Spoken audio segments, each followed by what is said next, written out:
Thank you, Mrs. Williamson. Good afternoon, everybody, and welcome to the ordinary council meeting of Tuesday, the 22nd of November. Attendances and apologies. We have everybody here. Well done, councillors. Great. Declarations of interest. I have two declarations of interest. Councillor Skender, item 7.4.2, proposed amendment airside parking fees and charges. The nature of the interest is impartiality, and the extent of the interest is the author is Councillor Skender's partner. Item another one from Councillor Skender, item 7.4.3, effective date of passenger fees for Carnarvon Airport. The interest is impartiality, and the extent of the interest is the author is the councillor's partner. Thank you. I also have an interest from Mrs. Selby on item 7.4.5, donation of limestone blocks. The extent of the interest is impartiality, and the type of interest is, the extent of the interest is, Mrs. Selby is a member of the yacht club. Thank you. No further declarations. Righto. Question time taken on notice from the previous meeting.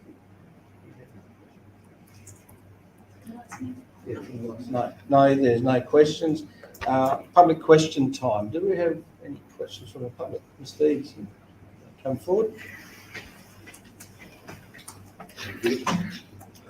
Just prior to this, can I just acknowledge Adam's great job in Volvo, what he's doing. I think it's a breath of fresh air, so I just take the opportunity to say thank you to you guys. Thank you. With regard to the application to modify our current mobile trading licence to allow us to park on Monday and remove on Friday for a period of 4 months, I would like to ask you, councillors, to show support and leadership for a small community service business operating in a hostile environment. Do you, the councillors, have the option to use common sense and in this case support a minor alteration to the conditions already imposed on us? That's the question. Second question is, given that we've followed due process and operated using an approved mobile trading licence, how can two Jinkers unlicensed remain parked for over 3 months on the road reserve? Council officers were informed and provided with photos on August the 26th, and we were told it would be investigated and if necessary action would be taken, and they're still there. And final question, I've been advised by my councillor that the issues on lot 52, 1 unit, and lot 9500, 8 villas are being taken seriously. Mr. President, what is this council doing differently to other previous councils with regard to these non-conforming developments which has not been approved? Thank you, Mr. Stevenson. As to your question one, council is dealing with that issue today, and I'm quite sure it's going to follow proper and due process and show leadership in doing so. Your question two was, do you think Jinkers. Question two. Oh, the Jinkers. We'll have to take that on notice, Mr. Stevenson, and but I understand as well as you do, and I think most of the councillors would know that's something that has been going on for many years. People parking Jinkers and equipment and vehicles and all sorts of stuff all over the paddock. So the council is starting to deal with those issues. I acknowledge that, thank you. Thank you. And question three, in regards to those issues of the developments on lot 52, I can assure you that this council is following the process, and as late as last week, I understand that the legal action is in progress. May I just make one statement, please? Quick one. Lot 52 is actually your strength because that will bring the state into play because that is a leasehold piece of land. So I would encourage the council to look at those 19 conditions on that lease and gain some support from within the state. Thank you. No further questions? Thank you. Item 4.4, ordinary meeting, the confirmation of the minutes of the ordinary meeting of council, 25th of October. Councillor Maslin and Councillor Vanderloo. Is there any discussion or debate on those, councillors? That being the case, I'll take that as being confirmed and that's unanimous. Bill, thank you. Announcements by the President without discussion. I might leave that until the end of the meeting, Councillor, but an item I wish to discuss with you. Presentations, petitions and memorials. There are none. So we'll go straight to the departmental reports. 7.1.1, actions performed under delegated authority. Councillor Maslin, you've moved that. Councillor Vanderloo, you seconded. Councillors, is there any debate or discussion? Questions? There being none, that's adopted unanimously. Thank you. Item 7.1.2, which is our meeting dates for next year's meetings. Councillors, before I call for a mover or a seconder, no, actually, I'll call for a mover. I'll call for a mover. Mover, please. Councillor Maslin. Councillor Vanderloo. Councillor, before you open the debate, next October is the elections. May I suggest, Councillor Maslin, if you would like to move the October meeting, the Coral Bay meeting next year to September, which will improve the position of the council to after the election. Are you satisfied to put that as an amendment? Yes. Councillor Vanderloo? Yes. Thank you. Is there any debate with those changes, Councillor? Any questions? No questions. That's adopted unanimously with that change. Thank you, Mr. Chair.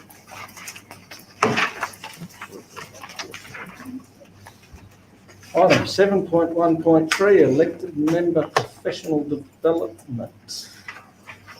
So I have a mover, please, with proposed training. Councillor Vanderloo. Thank you.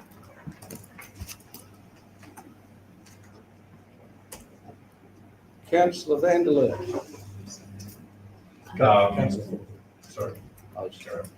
I had two preferred options out of the options provided that I'd like council to consider. The first of which being the AICD local government review. Local government review. One. That's number one. And the second one being the governance essentials for local government, also provided by the AICD. I like both those options. Probably tend to think that the local government review would be a good one to do. This is an annual thing, so that the local government review would be a good one to do, let's say 12 months after an election period, so maybe for a good month for us to do. And the AICD essentials might be a good one for a new council to do in their first year when they come in.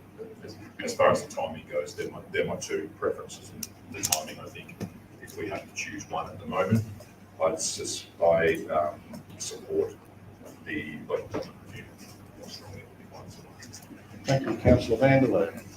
Councillors, are there any speakers against the motion? You've got a question? How, if this is a selected training that we're going to do, are you suggesting that we do it after the election? I was just thinking with, in relation to just having to do training every 12 months, that it's probably more timely to do a governance review for the board to assess its performance whilst it's only coming to the end of its, the board in its current formation is coming to an end. Would be a good opportunity for the people that have been on the board for 4 years and the people that have been on the board, the council for 2 years, to sort of come together and do a review process together. And then the people that have been 2 years carrying on, councils rather, can take that knowledge or their view on how that process went with them, and then when the new councils come on board. Yeah. And then the other one, but I also think the local government essentials, which is conducted by the AICD, I found that very valuable when we did that as a new councillor, and I suspect that other new councillors coming in the future will also find that valuable. So maybe if that's done on an alternating basis, So something to that effect. may I suggest, Councillor Vanderloo, that we note that that's a preference, because I think all councillors would support that. Mm. I think it's an excellent point of view, that we get the AIC local government review done prior to the election, and then guide the staff we want to do the governance essentials after the election. Yep. Thank you. Councillor Fullerton, are you speaking for or against? Are you speaking for? No. It's a little complex. For and against. Local government review accepted. However, I would like to see the CEO performance review be put in place if we're going to go choice of 2, because the council member essentials generally carry that through the WOLGA system, which is compulsory anyway. Yet the CEO performance review has been and is a costly exercise to council, because we get external consultants to do that, largely because we simply lack the expertise to do it ourselves. So I would put the CEO performance review in place of the action suggested by Councillor.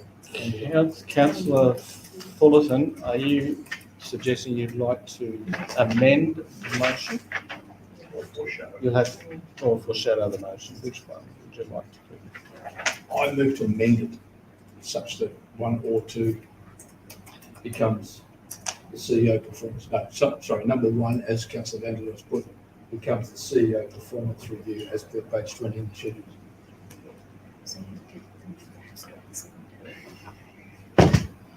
No, he's got to be a second first. Yeah, so that's a second. So Councillor Fullerton, no, I deal with the amendment first. No, the amendment first, yes. So Councillor Fullerton, do you have a seconder for your motion? Can I ask a question? Well, I don't support the Yeah, amendment. can I ask it? The amendment is to replace the governance essentials with CEO review. Would a foreshadowed motion be a better way, Councillor Fullerton, so both can be considered? So if the councillors preferring your option, can vote mine down and subsequently vote yours through. Would that be that? Because I don't accept the. No, Councillor Fullerton putting up an amendment has to have a seconder for that amendment to get up. Who's trying to amend my motion? Is Councillor Fullerton. Yeah. So he can do that with a seconder. He can do that with a seconder. I thought that required mine. Well, I'm pretty sure we can do that with a seconder. Surely you can't hijack the motion with a friend. Can I ask a question? Sounds like an indecent train. Can I just ask a question? Councillor Fullerton is, I think, leading to the expense of having an external person brought in to the CEO review. If we were to do that course, as you suggested, the question is, would that eliminate that expense? Or would we still be required to bring in an external person to do the CEO's review? Well, that is, we've got, if you're going to do the CEO review, the CEO has a say in how it's going to be conducted. And if the CEO wants an external, run externally, that's what's going to happen. So that's my point. We're not actually going to be saving any money if the CEO decides that they want an external person. Pretty sure. May I answer Councillor Mason's questions? without the requirement of having spoken and therefore close my right to debate. You may answer. Thank you. Councillor Maslin, that may be the case, but without having the internal qualifications and the training to do it, it will certainly be the case that an external party is required because we just simply don't have the tools for the job. What I'm suggesting is that win, lose or draw, even if the CEO, and it may or may not be Mr. Selby, chooses to go from external support, then that is up to that CEO in the fullness of time. Melby, stop crying. I'll go in. That's not fair. So what I'm saying is that we're spending the money for a portfolio, and I believe that the portfolio would be better adapted for this particular chamber to have the CEO performance review over Councillor Vanderleur's other option. If I get a seconder, then that would be the amendment. However, I'll foreshadow it in the case that it's not. Thank you.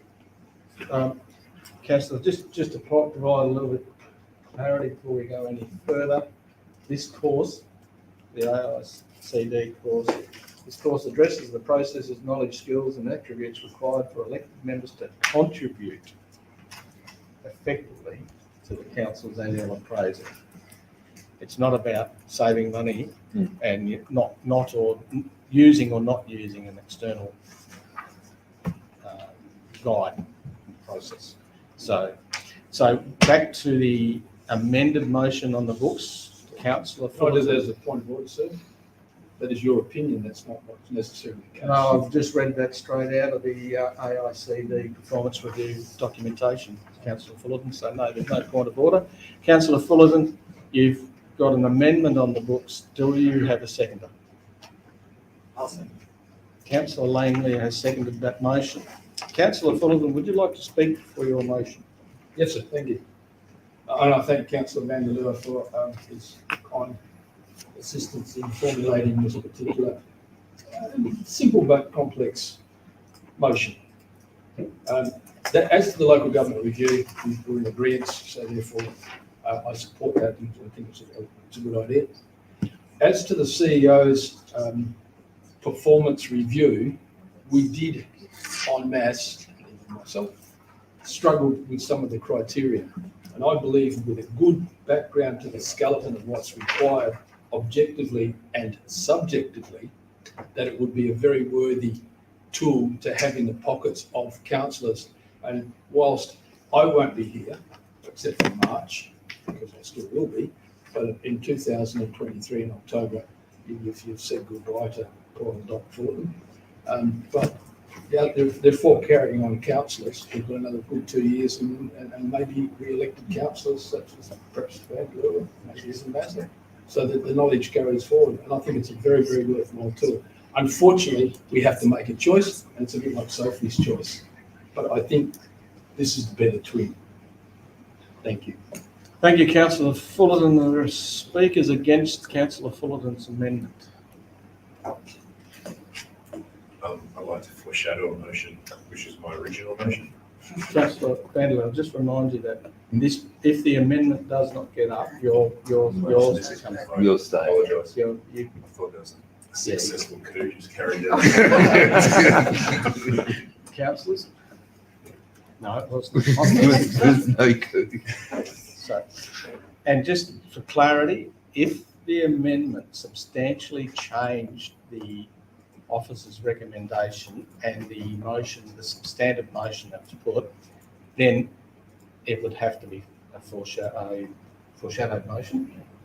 But because this does not effectively change it, because there's only the one point in there that's been changed, and it effectively does not, I'm taking the amendment as the way forward. So, Councillor Vanderleur, would you like to speak against the amended motion?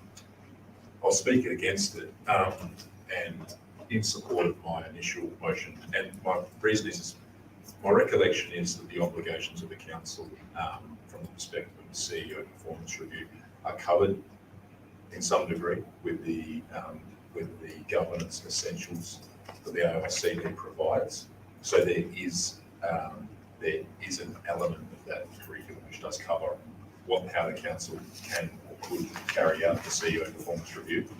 And I also think to date, my experience with the CEO performance reviews being outsourced has been quite positive. So I think I prefer that continues to happen. I think that the grounding that the AICD provide with their training is more beneficial than a specialised course in a CEO performance review. Thank you, councillor. Should remain the same. Thank you, councillor Vanderloo. Are there any further speakers for the motion? Are there any further speakers against the motion? I'll probably just speak for Councillor Fulton's amendment. Just basically, as we know, the local government got the tools, the hand kit essentially you get given, you got to tick the box, goes over all these 5 modules, and you can do it half a day or a day versus a 5-day course for local government.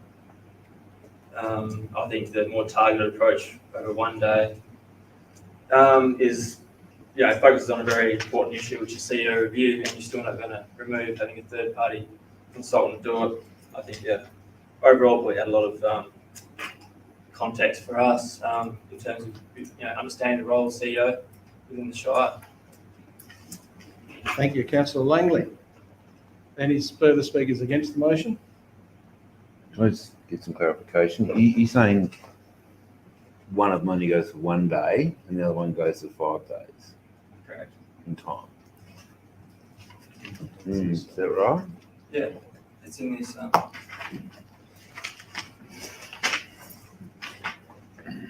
Governance.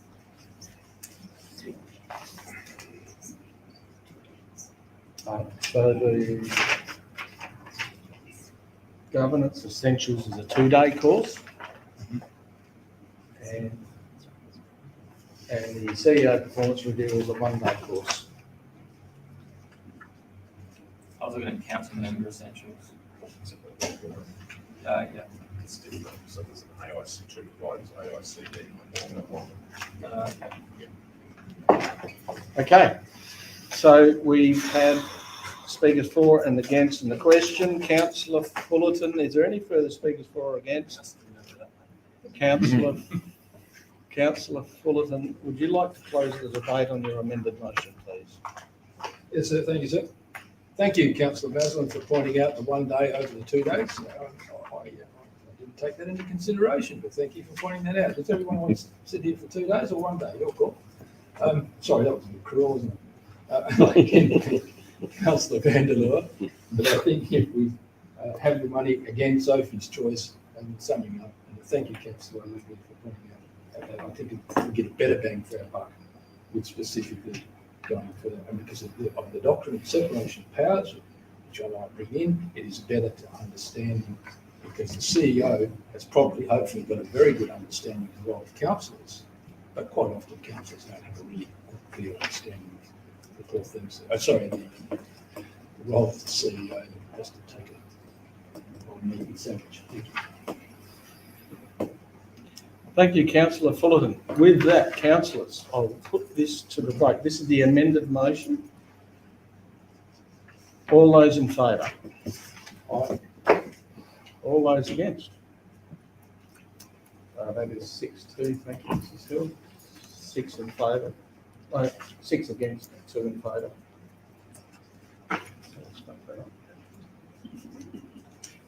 Back to the substantive motion, which councillors was by Councillor Vanderloo and Councillor Fullerton, which is as per the agenda, and then the motion, the officer's recommendation, sorry, and the item 1 is AICD local government review, and item number 2 is the governance essentials.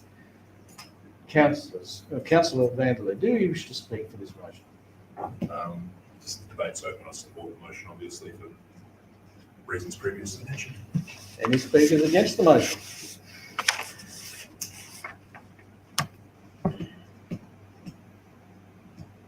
Councillors, are there any councillors who wish to debate? I'll put it to the vote. All those in favour? Aye. That's unanimous. Thank you, Mrs. Hill. Councillors, thank you for your debate. Item 7.1.4, Shire Carnarvon Review Awards and Representation.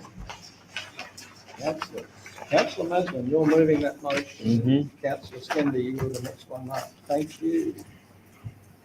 Councillor Maslin, would you like to speak? Oh, before I say any more, I will be speaking on this motion. Councillor Maslin, would you like to open the debate, please?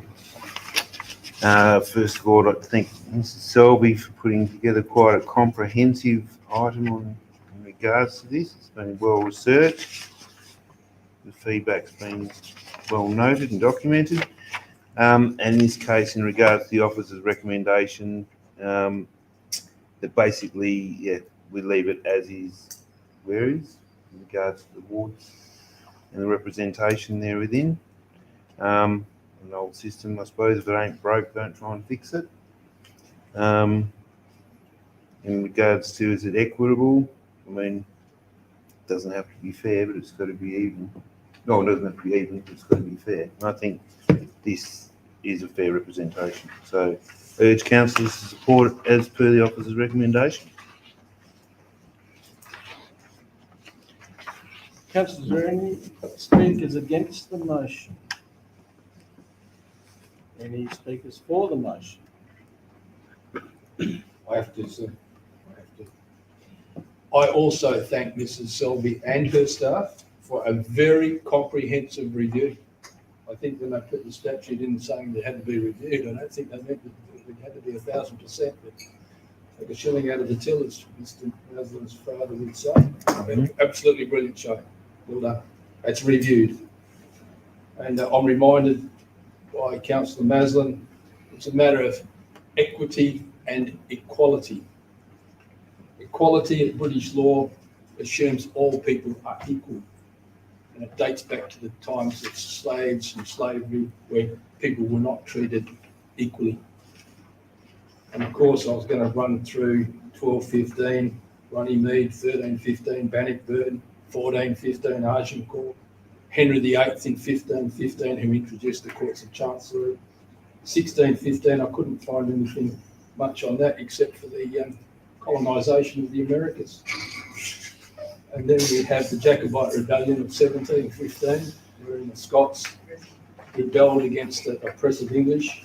18-15, where New South Wales was first set Councillor up. Fullerton, you have a minute and a half. I'm into it. And of course, we have 1915, which was a complete schmozzle. And it was basically over the difference between equality, where everybody is equal, and equity, which recognises under advanced British law as people are not. Different people have to be treated differently. And this ward system here understands that generally there's 4 electors from the general chamber of the town ward, 1 from the plantation ward with their own special problems, the Coral Bay ward, Councillor Cottrell, his own special ones, and of course, Councillor Maslin. I strongly recommend this, and I thank Councillor Selby and her staff once more for a very comprehensive review. That's what we've done. Thank you, Councillor Fullerton. Are there any speakers for the motion? Councillor.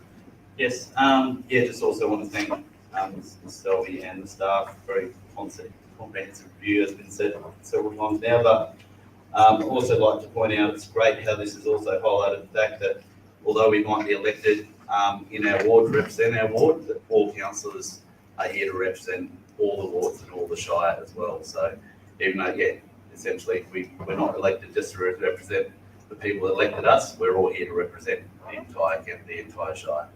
Thank you. Thank you, Councillor. Speakers against the motion? Any further speakers? Any further speakers for the motion? Well, with that, councillors, I'll stand. I don't think I need to thank the staff and Mr. Selby again because that's been done to death, councillors. I'll be voting against this motion because I think this is part of the history that you went back to 1450 or something, was it, councillor? 1215, yes. This is so old, it is so out of date, it's unbelievable. This system currently causes division within our community because I'm in the plantation ward, and I've got a plantation ward member. Do I go and speak to other ward councillors? No. There is division with this system. There really is. And we need to show some leadership and get with the times, people. You've got the opportunity where you've got a small ward of very few voters. The Gascoyne Manila ward, 78 voters. Coral Bay ward, 77 voters. Electors. And they're picking one person, whereas you could have 3,000 people picking that one person. I don't know why we have to stick to wards. We've got 8 councillors, effectively, including the Shire President, who should be representing every single person in this council without fear or favour at all. It is totally beyond. I totally disagree with the water system, and I cannot support it. It is old, and I would ask councillors to show some leadership and bring ourselves into the 21st century. Thank you. Just one question. Are you proposing an amendment or a foreshadowed motion? No. So what are you asking us to consider? Voting it We're down. just going to reject it. I don't have that time. Councillor I haven't. Defer it. Councillors, thank you, Councillor Vanderleer. Councillors, may I suggest that this is deferred until the next meeting for councillors to reconsider the position and possibly have a really good think about where we're at, because if I was in the Gascoyne Manila ward, I would like the entire council, I would like the opportunity to vote in the entire council. Because at the moment, you're voting in one person and you've got 7 other people making a decision that you've got no say on who they are. It's ridiculous.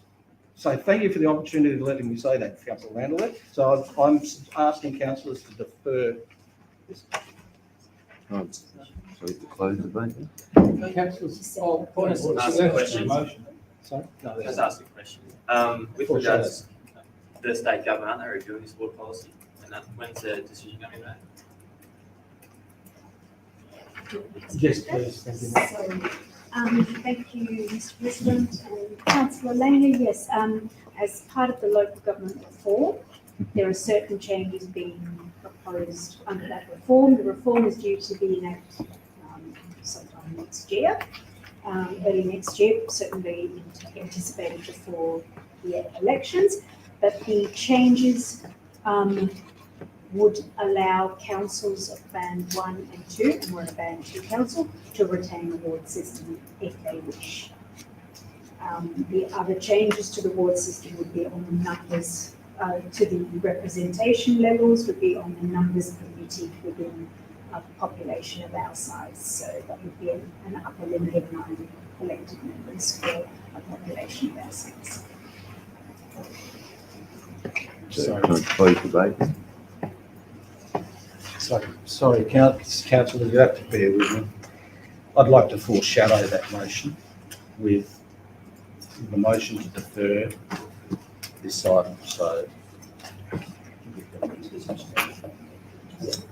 Okay, so I'd like to defer that. Sorry, the motion to defer it. It's foreshadowed. So, you've done what? I've moved and foreshadowed motion to defer this until the next council meeting. Surely the motion is to defer this motion. Defer this item, sorry. Thank you. Not defer the motion. No, defer the item.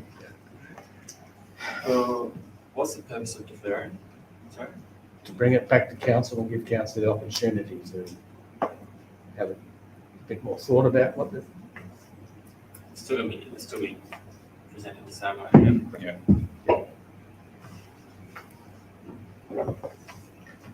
So where are we up to now? We've got now. Right now, we've got to go, I'll close the debate and move. Well, I moved it, so I should close it. Oh, you wouldn't wish to close the debate? Mm. Thank you, councillor Mallon. You may speak to close the debate. Right, well, I respect the President's and understand his position in relation to this ward representation. It's been around for quite some time. There's also another scenario there too, where you basically end up with a group of councillors that all live along Olivia Terrace that have no interest in the plantation system, no interest in what goes on in Coral Bay, or out in the pastoral regions. I think Coral Bay is a very different beast.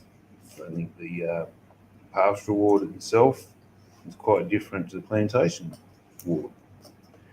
So therefore, I'm urging councillors to support the officer's recommendation in this case. Let the state go ahead and do their review. And if they're the ones that want to come back and force change on it, let them be the one. But the system works. So I urge councillors to support the officer's recommendation. Thank you, councillor Maslin. With that, the substantive motion will be put. All those in favour? Aye. 7 thank you. You vote? No. Okay. But not for the foreshadowed motion. No, this is the substantive motion. Oh, right. Okay, I'm glad that. You should have called me Phil. Just call me Phil. Now, do it now. So the, that I thought we were going motion, with the foreshadowed one first. the foreshadow, the substantive motion is lost. What? No, it's carried, sorry. Oh, now you're Phil. Well, I'm just going to see if I can get away with it. Just see if I can get away with it. Okay, right. Moving right along. Moving on, yeah. Good idea. That's a good try. At least King Item John had a bone. 7.1.5, total solar eclipse. Councillor Vanderloo. Councillor Skinner.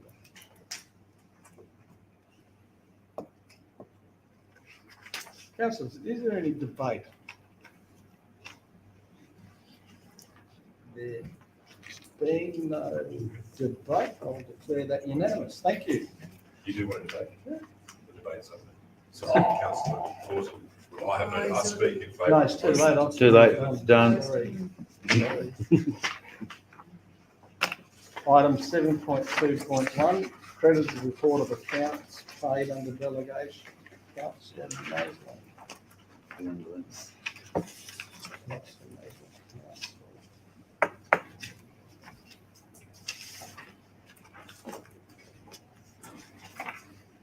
You going on block? For the next one as well, on block?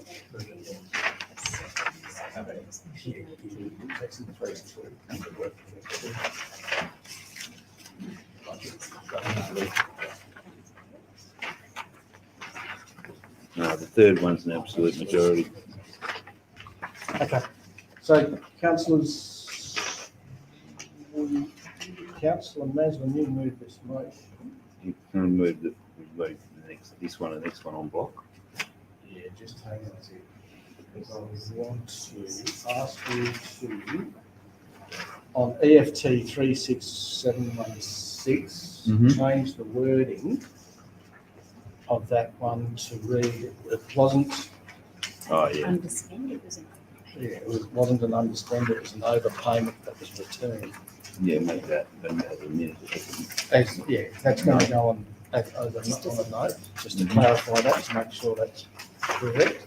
Now, so you wish to move item 7.2.1 and 7.2.2 together? Yeah, because it's a majority. Councillor Vanderloo, are you happy to do that? No, we have to vote on that. Move on block, councillor Vanderloo, councillor Maslin, all those in favour? Aye. Thank you. Councillors, so now you're adopting items, or doing items 7.1, 7.2. Is there any debate on those items? And that's with that amendment to item 7.2.1. There being no debate, I'll declare it. just voted Count- move it on block. Yeah. Now you need to move Councillor Van, Maslin and Councillor Van. the same. Yes.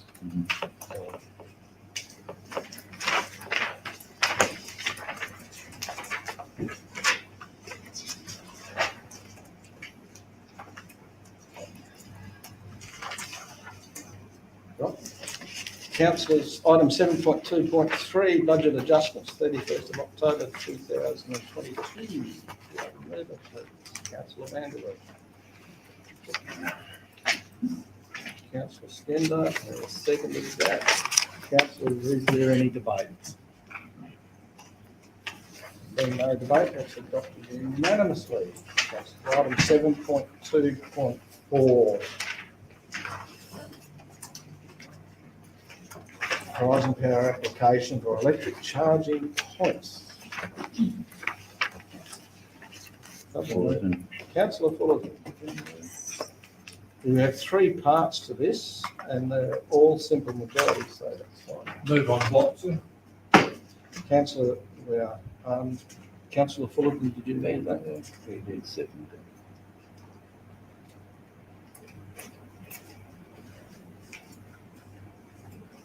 Pretty debate, councillors.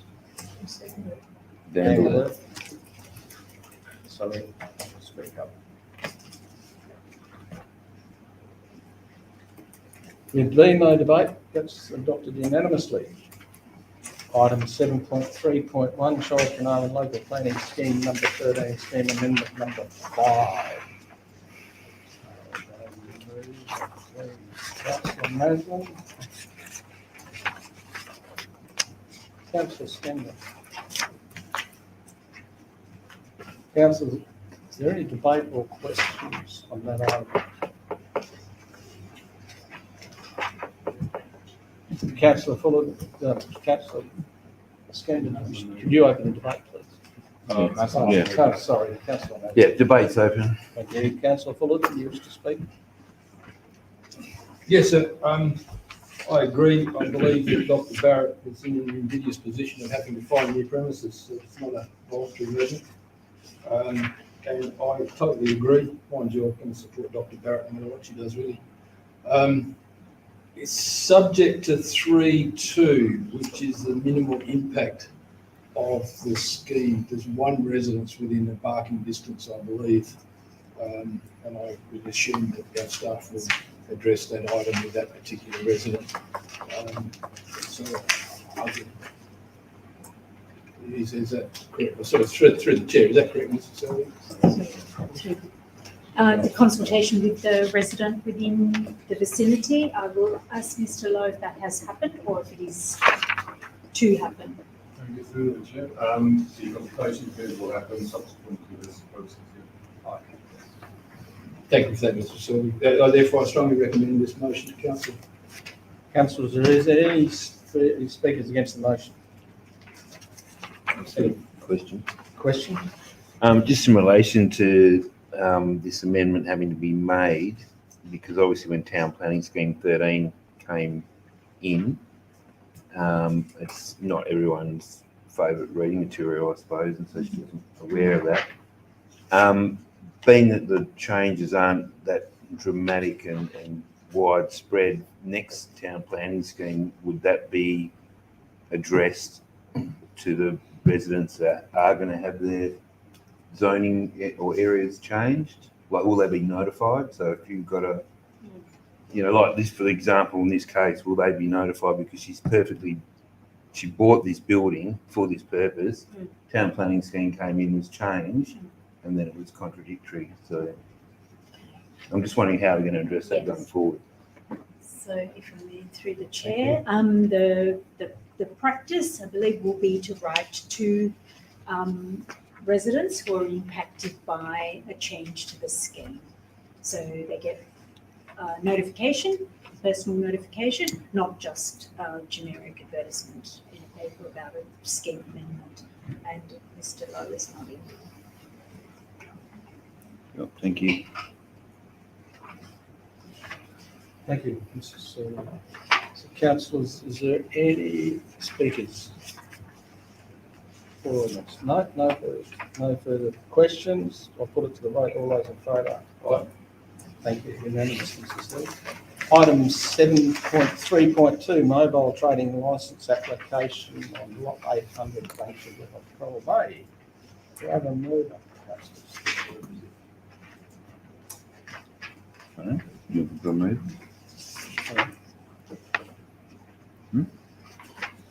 Yeah, no, do I have a mover, councillor? Yeah. Councillor Vanderloo? Yep. Councillor Maslin? Mm-hmm.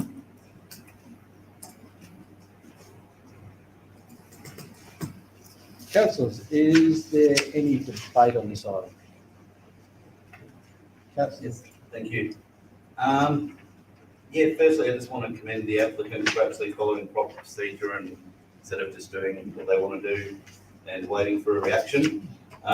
Initially, I was in favour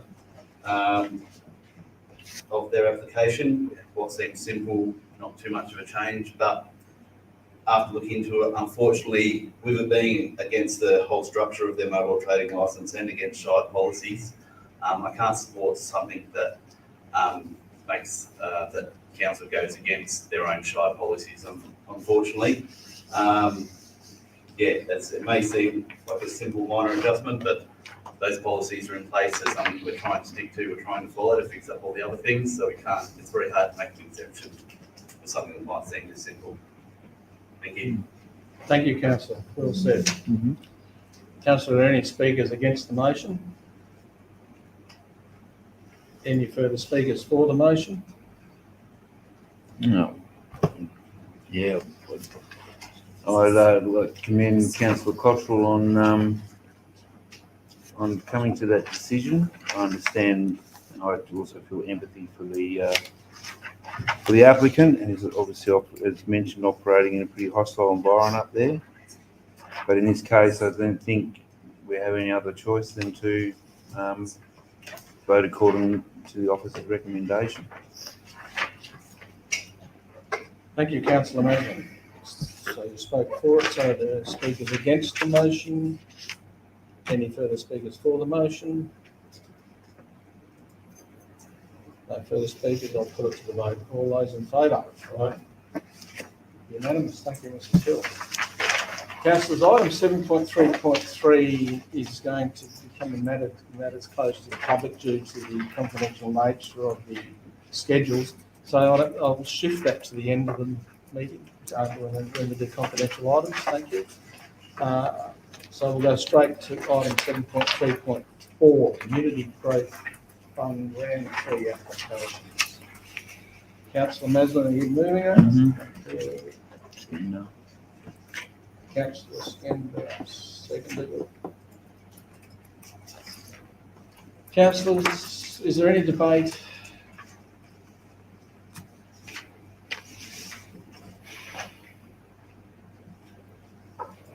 Thank you. Clarity, sir. Trust me, I've got the fault a little bit. There's sum of $10,000. That's right. Community Growth Fund. Councillor, what is the question? Community Growth Fund. Yes.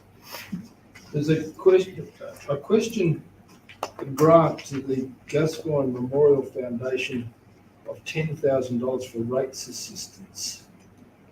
I know the committee have made that recommendation, and it has to be representatives of the committee here. On what basis? I believe the GMF is, whilst it's a charitable organisation, as profits are not distributed, it's still nonetheless basically a commercial enterprise which receives substantial support from the state and federal governments by way of subsidies to pensioners, etc. Why is the Carnarvon Shire being asked to contribute $10,000 towards that enterprise? Race clubs and all sorts of things for enterprise. Thank you. So who's he asking? He's asking for clarification on that. Can you give him some?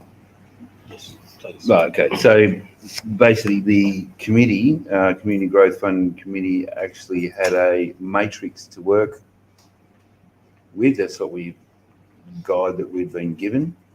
Now, Councillor Skender has also brought to the attention that while the policy is there, and it's not until you go to actually apply the policy on these applications that you identify that it could possibly do with some further tweaking or adjustments in this case. But based on the guidelines that we were given to work with, they scored accordingly quite highly on regards to providing the information, their budgets, and what they were actually, asking for was considerable. What they're getting, if this was to get up, is considerably less than I think the previous years where it's been up to 90% of their rates, which is around $70,000 a year, I think. And before that it was 50%. And now we're down to 14% contribution. So I think whilst the policies allowed us to achieve what we were where we're trying to go, it's not quite perfect yet, but there will be further adjustment to that. So hopefully that answers your question, but it's basically the matrix we were given to work with. They ticked all the boxes.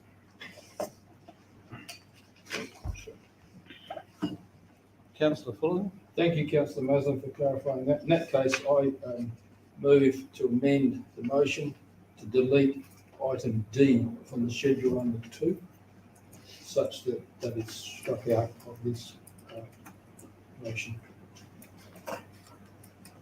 Councillors, does Councillor Fullerton have a seconder for his amendment?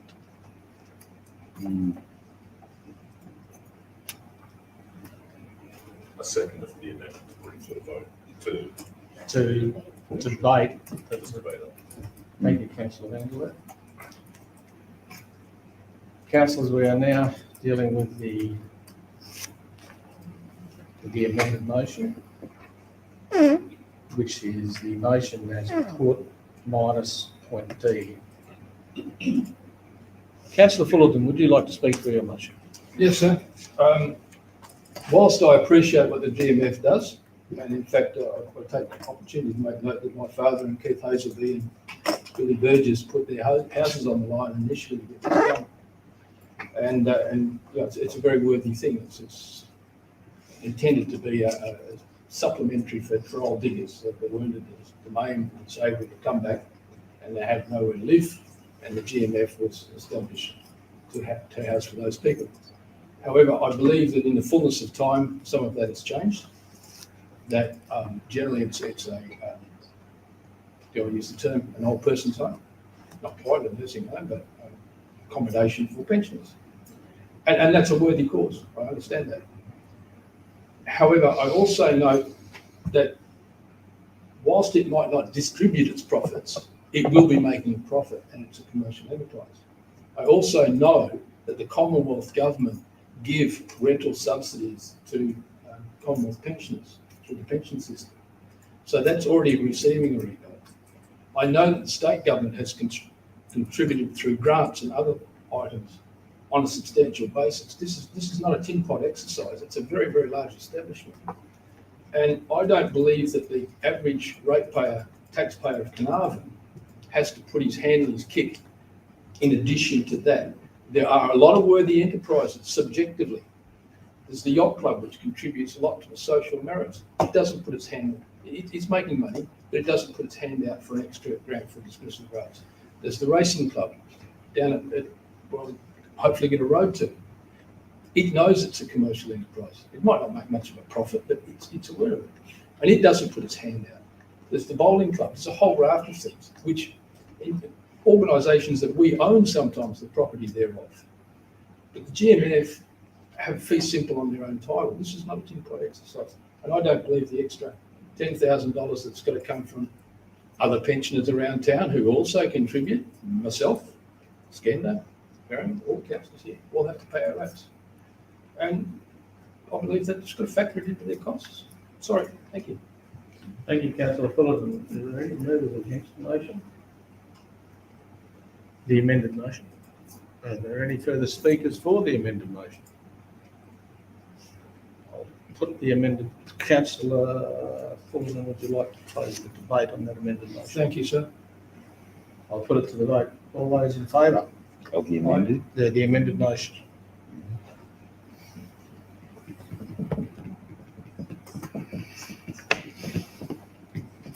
Thank you, councillors. The amended motion stands.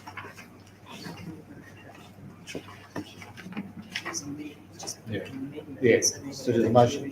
So we're back to the We have original to- motion. Votes for it, please.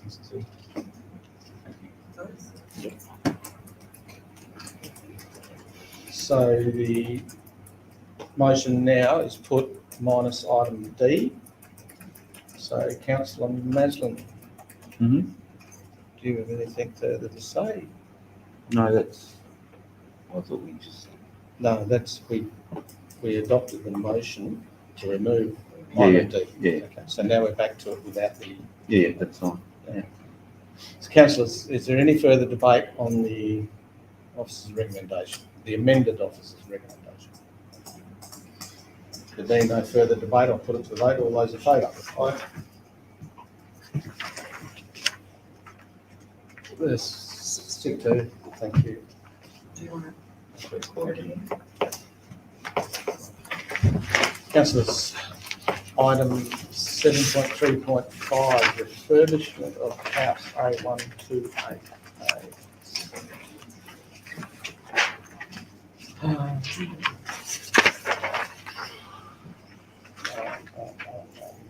Councillors.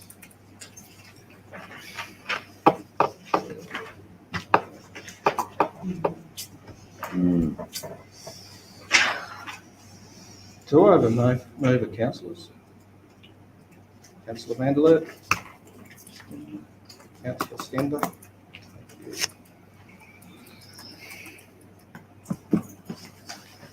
Councillors, I'm going to move, I should have done it before, I apologise, an amendment to the motion,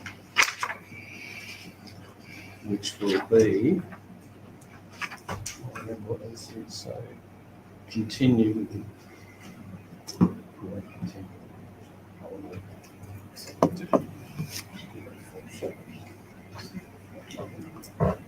Yeah, sorry, councillors.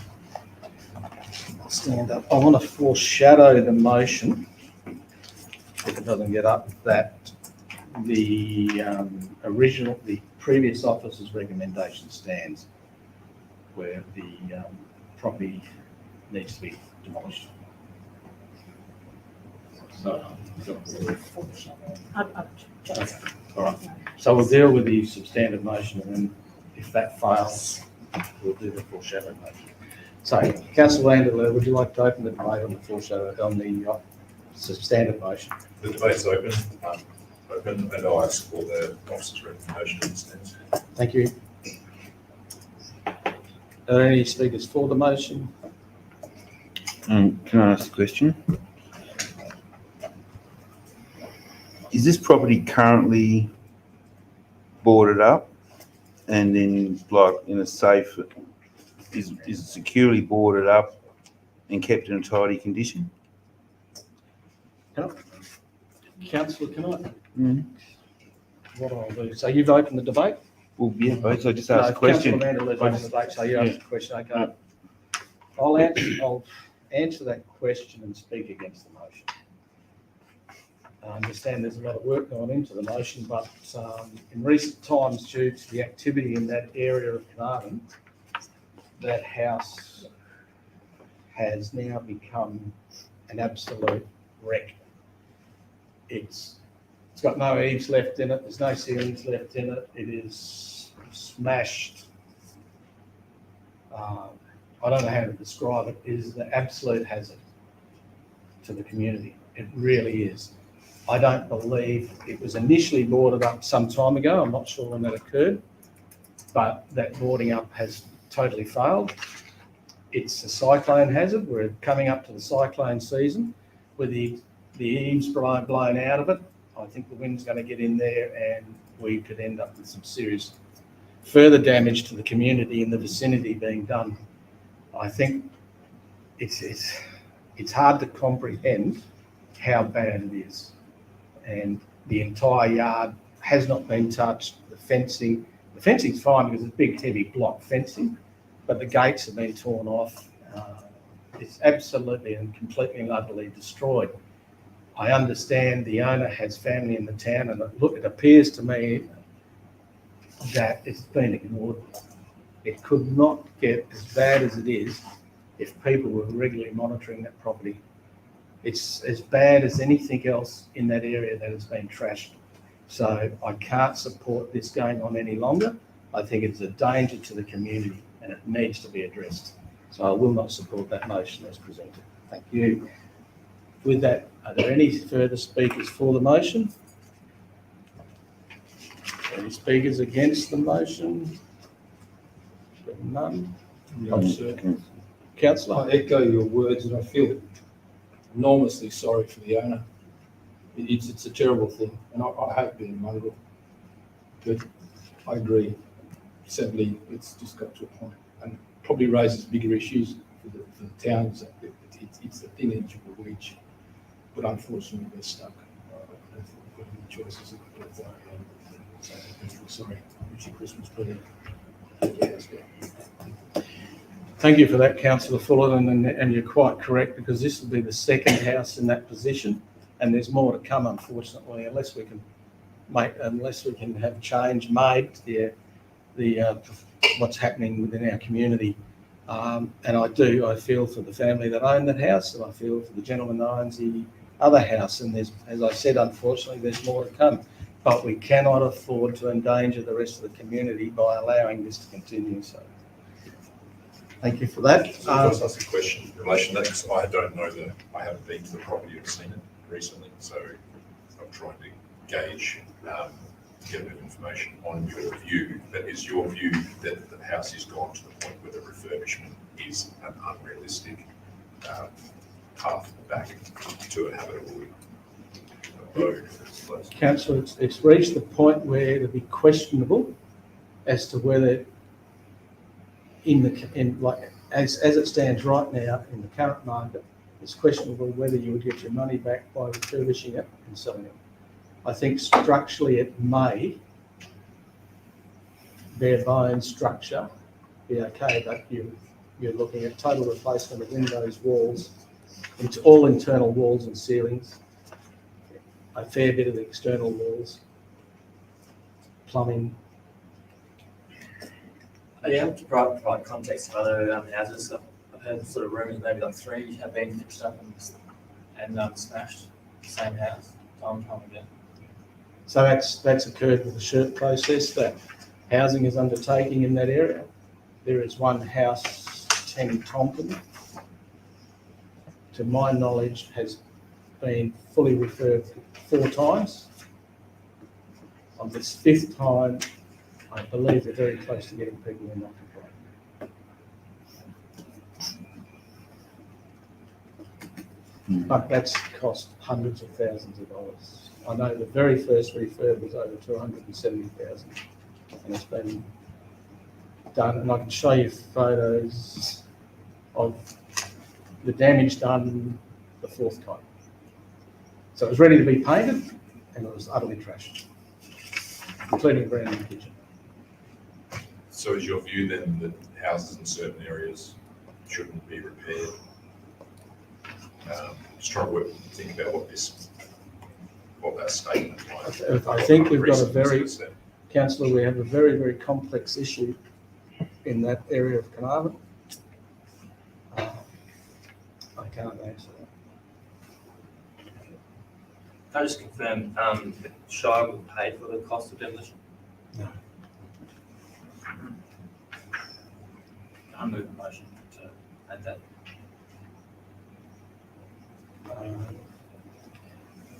We're dealing with this motion. You can foreshadow a motion. We've already got another foreshadowing motion on the hook. You may. Can't do another foreshadow. But couldn't you add it to your, Would that be a Oh, yeah, add it to your. if you wanted to? Yeah.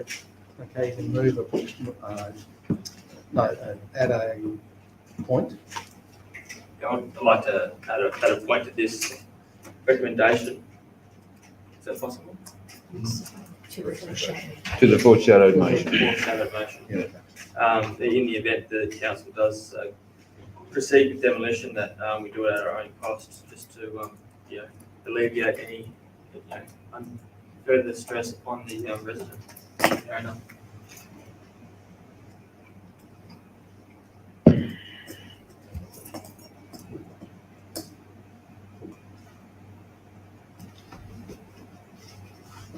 That's on my foreshadowed motion.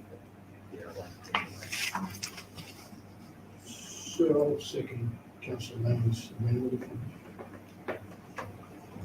It's only a shadow. It's only It's only a shadow. Yeah, it's only foreshadowed, so I don't need a second motion. Councillors, is there any further debate on the substantive motion? As question, with regards to if council does vote to knock this house down and it's at the cost of the owner, and they don't go ahead and do that, what would then be ramifications, like further penalties to that person?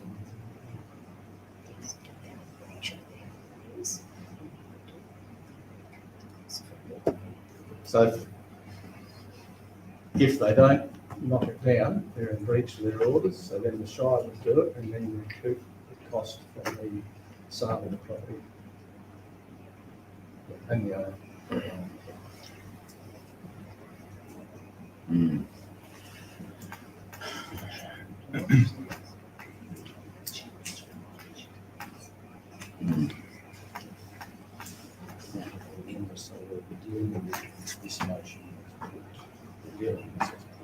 Yes, yeah.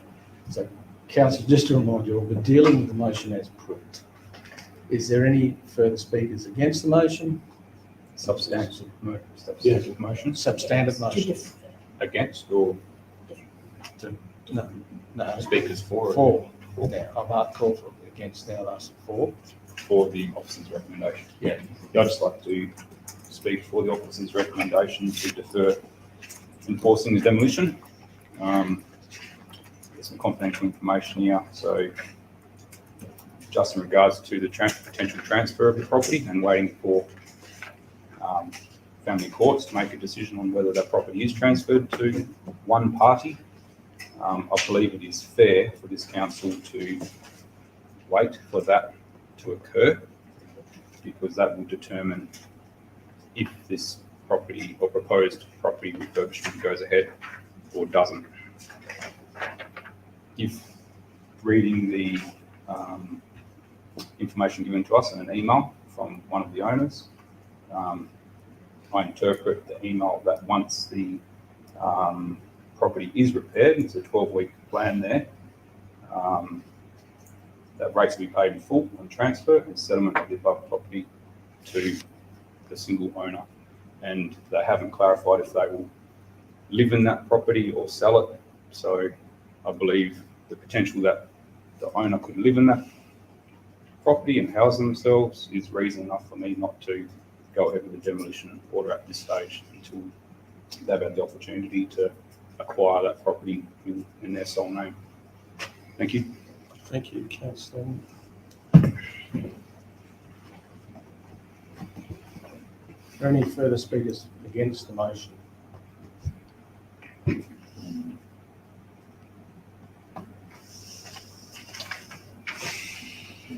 can I just ask a question? If they haven't enacted this repentance by 30th of June next year, it will come back to council again? With all due respect, councillors, if it hasn't been done by the 30th of June next year, there won't be a house to deal with the way it's going at the moment. Feels too bad. I'm just concerned about the entire community's safety, anyway, and the amenity of our town. So we've got enough of that. So with that, councillor Vanderler would like to close the debate. Please. I'd like to close the debate, and I also support the motion as it stands. Not wholeheartedly, given the points that you've raised, but I feel like this has morphed into, this debate has morphed into a lot more complex issue than what I'm prepared for, and I'm sort of being asked to consider things I don't really know whether I share the same opinion or not. And given that it's someone's property, they've got a plan to repair it, I feel like we can put some confidence in them carrying that plan out. And if it is the belief of councillors and people in the room that this is probably a venture that shouldn't be undertaken from a financial perspective, then maybe that should be a discussion held, but I'm not prepared to hammer it on the head at the moment without, based on the information I've got today. Too late at a dot point, so that closes the debate. So councillor will put it to the vote. All those in favour? Substantive motion. Yeah, substantive motion. So it's 1, 2, 3, 4, 5. It's the standard motion's it. It's it. It's adopted. So.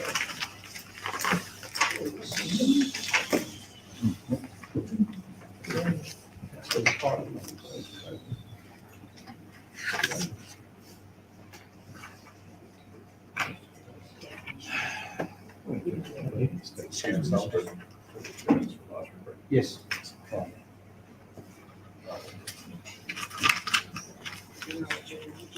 Adjourn the meeting for 2 minutes. Move to suspend the meeting. We're just adjourning.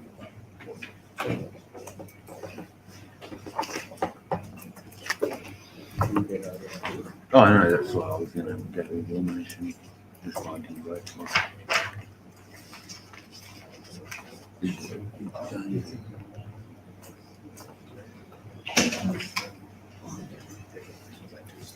Absolutely. Absolutely.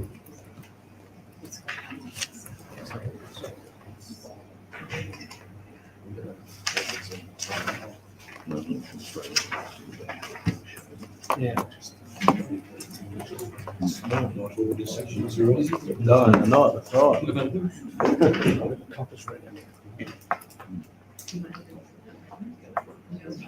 We should have made. That's the option. So,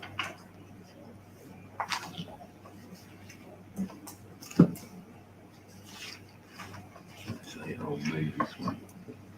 Right,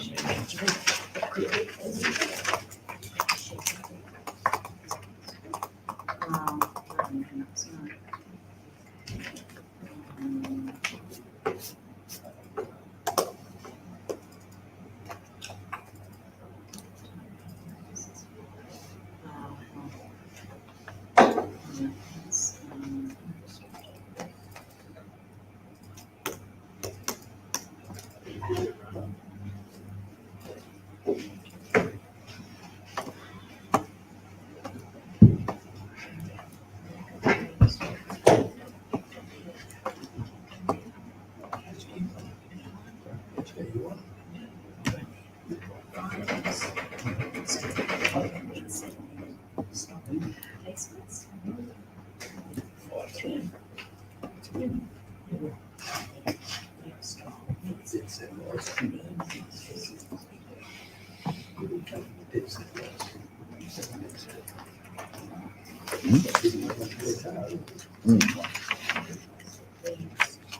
Well,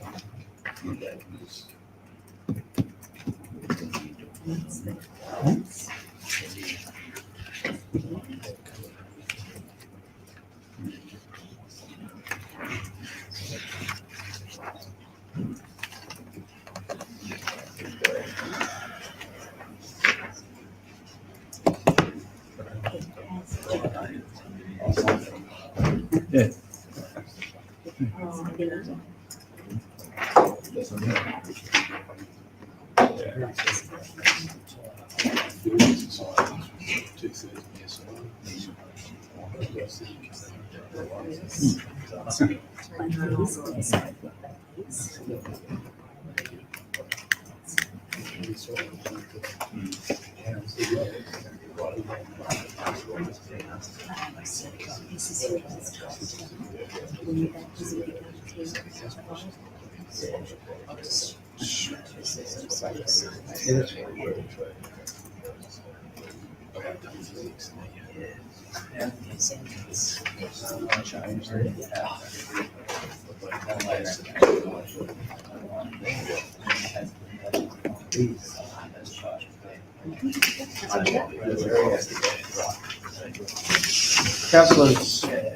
Councillors, thank you.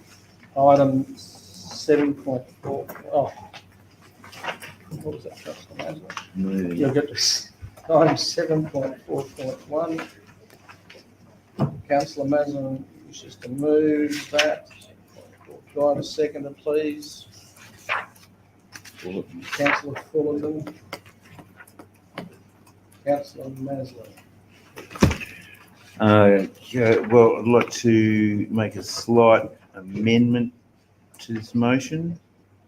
So basically, it's to follow the officer's recommendation that council with a simple majority pursuant to 2.7 Local Government Act resolves to adopt the Shire of Carnarvon stock grid policies presented in Schedule 7.41C with an amendment. And that amendment is as follows: where landowners request retention of the stock grid, the cost will be met by the Shire.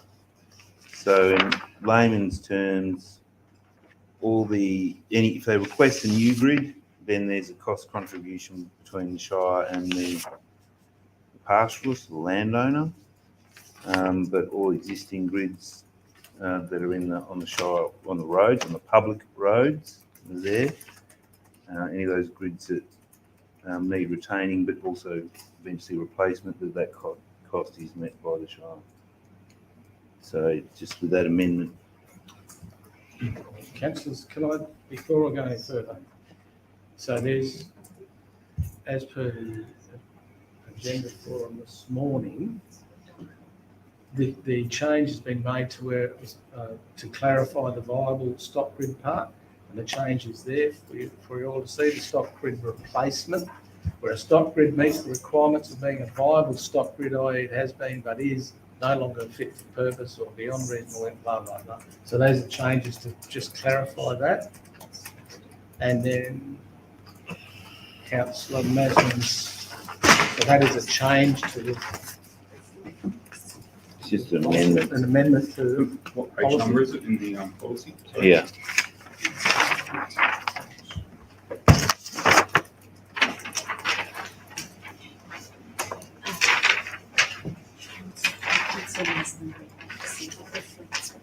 Councillor Maslin? Doesn't that also require a fence on either side? Yeah, Does it say that? That's under the definition. it's under the definition. Oh, okay. So that's moment 3. Second, sorry.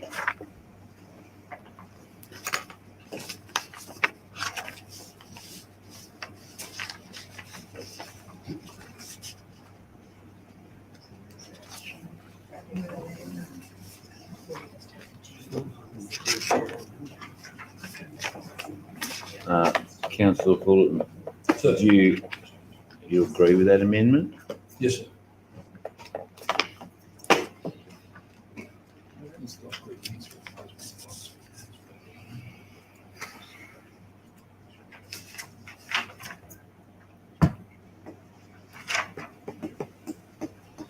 I'm waiting.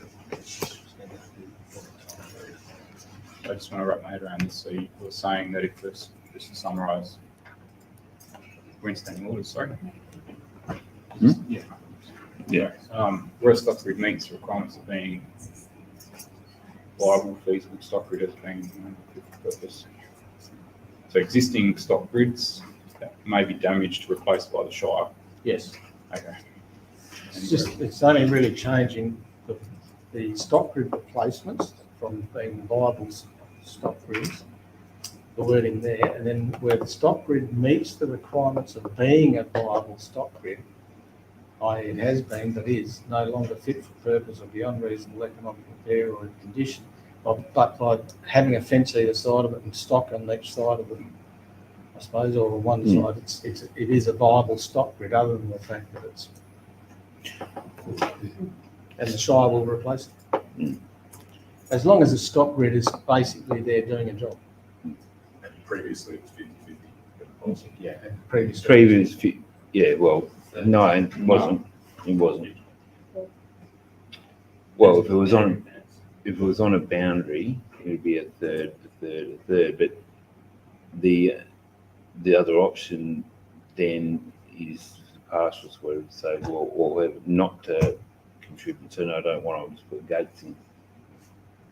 And then you're looking at, the Shire roads where we maintain, but with gates everywhere.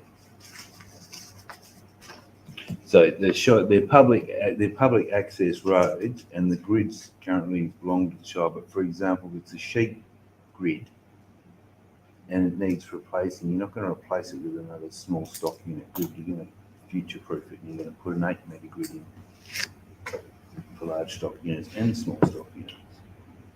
But if it's a new one, they're putting a new holding paddock in or something, then yeah, cost contribution for sure. But they're actually the property of the Shire now, and so if they need to be replaced, it should be the expense of the Shire.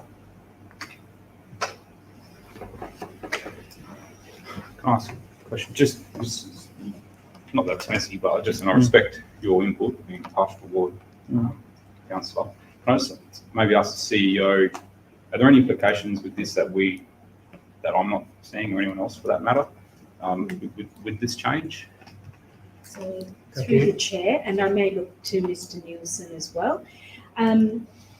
The change to the policy is ultimately that council will wear the cost of replacing beds, whereas in the policy as it's was recommended by the officer, that replacement cost was shared between council, Shire, and the pastoralist, station owner. So it's simply a financial impact. Bearing in mind more grids are coming out and going in. More coming out. I guess I wouldn't want gates. Not where you can, but you have to push. Sorry, if I may, through the chair, also with gates, my understanding is that to put a gate over a public road would require council approval. Is that correct, Mr. Nielsen? Yes, but you have delegation for that.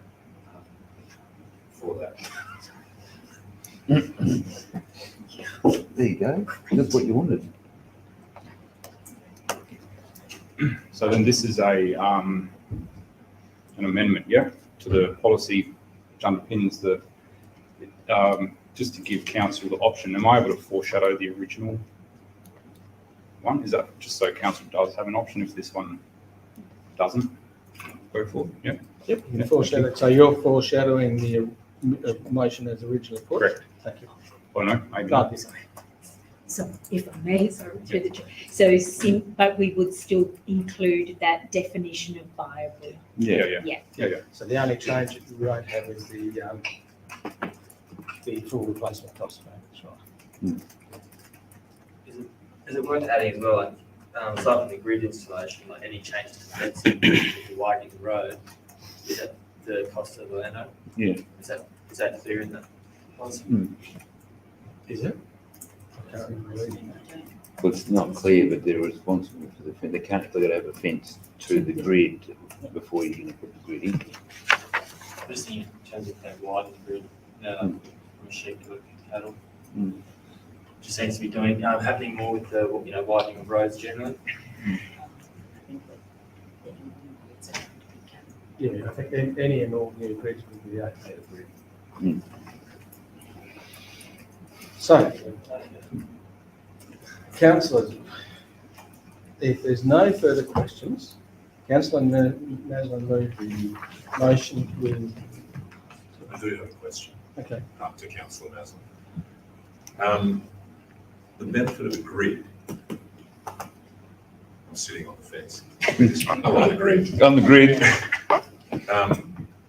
Is, in your view, who does the grid benefit? The station owner or the ratepayer? Or the travelling public. Yeah.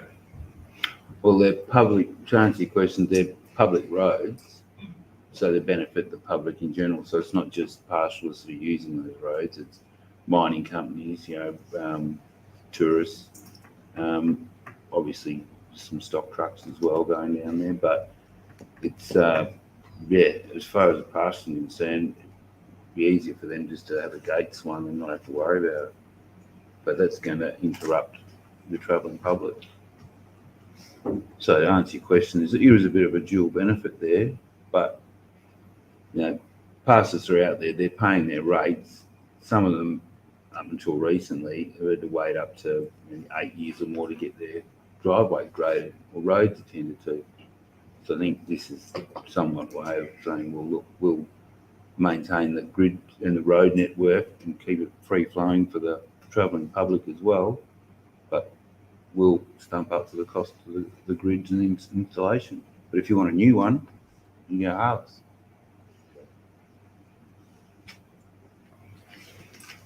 So no further questions? We'll see if we can debate the issue now. So as the substantive motion with the change to the description and clarity on the word viable, and the amendment regarding who's paying for what. So councillors, do I have a speaker for the motion? Haven't I just done You can answer questions. that? I'll answer some questions, yeah. So you can go. So you've opened the debate? Yeah, all right. Done. Okay, so open debate, and I thank you for the clarification of what viable is. And I'd urge councillors to support the amendment. The Shire, basically where the cost of replacing grids, you're not going to have to do them all at once. There's no way it can be done all at once. But there is a dual benefit here, and they already are basically the property of the Shire anyway. It would also reduce any, say, disputes when it comes to a boundary gate or a grid. So where the one owner wanted to have it put in and the other owner decided they didn't want anything to do with it. In the Shire, so you got two parties out of three that wanted to come to get one put in. Does it go ahead? Does it get done? Or do they just go back to re-engage on that? So, I urge you to support the motion as put with that amendment. The speaker is against the motion. Any further speakers for the motion? I'm speaking for the motion in the absence of a good argument against it from any of my fellow councillors. So if you've got an argument against it, let's hear it. Round one. Councillor Vandler, I'll suggest that may have been a challenge to someone, but the fellow councillors have been taken up. So councillors, if there's, Councillor Fuller, do you wish to speak against the motion? For the motion. I was calling for speakers against, Councillor. Indeed, but I doubt there's anyone with the gumption to raise against Councillor Vanderloo, is there? I'll tell you who benefits Councillor Vanderloo. The 12-year-old kid sitting in the mail truck alongside Bert Day going out to Gilroy. It's not called a run through for no reason. You don't have to run through it, son. You sit there and we'll just drive through it. It's a beautiful thing. I hate gates. I so much hate gates. And anybody putting a gate up, I hate them. I have to. So the benefit is to the 12-year-old kid sitting in the passenger seat of any vehicle going up to a gate. It's a run through. Councillor Fullerton, thank you. Councillors, is there any further debate? There being no further debate, I'll put the motion with the changes to the vote. All those in favour? Aye.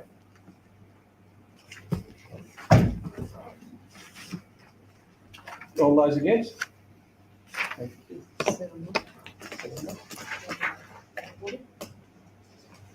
Does this mean we can put a gate in Coral Bay?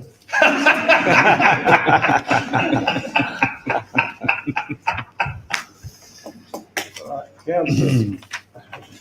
Item 7.4.2, proposed amendment, airside parking fees, and councillor Skender, I acknowledge your interest. Thank you. So, by the move of the motion on 7.4.2, councillor Van der Leyen.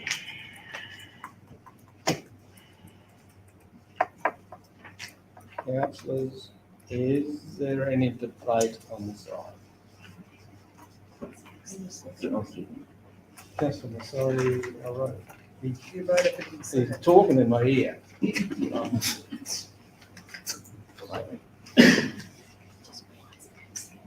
And this one requires an absolute majority, councillors. So councillors, is there any debate? Over the debate, I don't have any debate aside from supporting the motion. We've made a fee, the fee doesn't fit the system, it's made a fair one. Thank you. Is there any speakers against the motion? Is there any speakers at all? There's no debate. That's adopted unanimously. Thank you, Mr. Chair. Item 7.4.3, effective date of passenger fees for Carnarvon Airport. Thank you.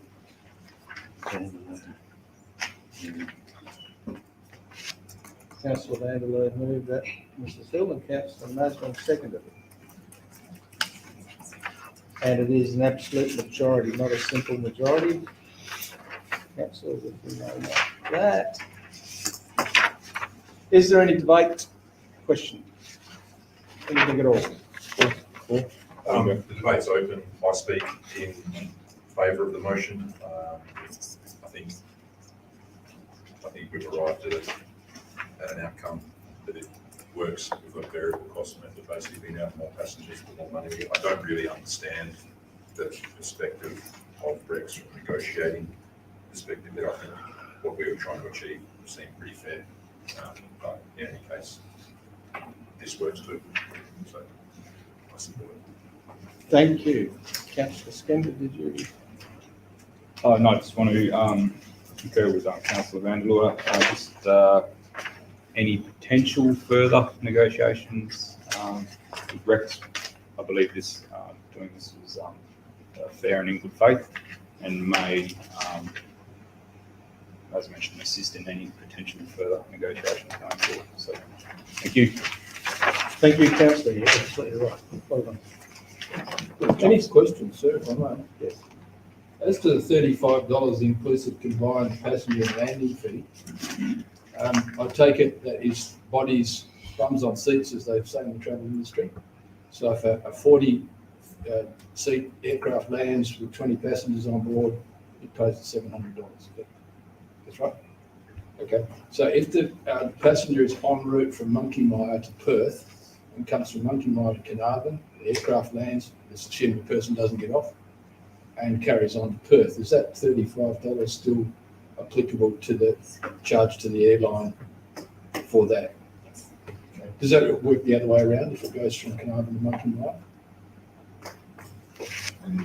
Yes, so any passenger that lands at the Carnarvon Airport, that is charged. That fee is charged regardless of whether they're in transit or whether they're disembarking. That they've landed.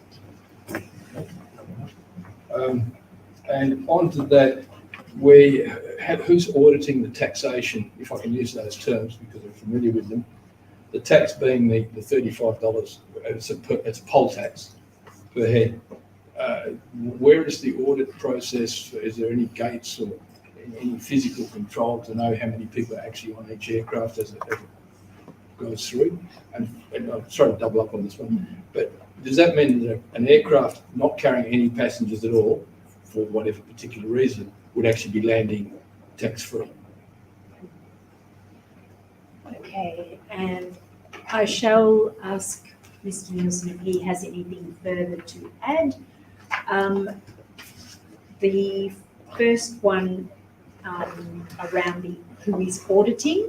So my understanding is that Rex has to report a manifest, and that's a strictly legislative process. And those numbers come from Rex as under their manifest. There is no auditing of those figures by the Shire. Would that be correct, Mr. Nielsen? The second question was around landing fees. I'm not aware of any occasion where an aircraft has landed without passengers. One of the RBT aircraft has landed without passengers. But if that would happen, I would assume we would charge the landing fee appropriate for that aircraft, and we would I will discuss that with the team to make sure that's in process.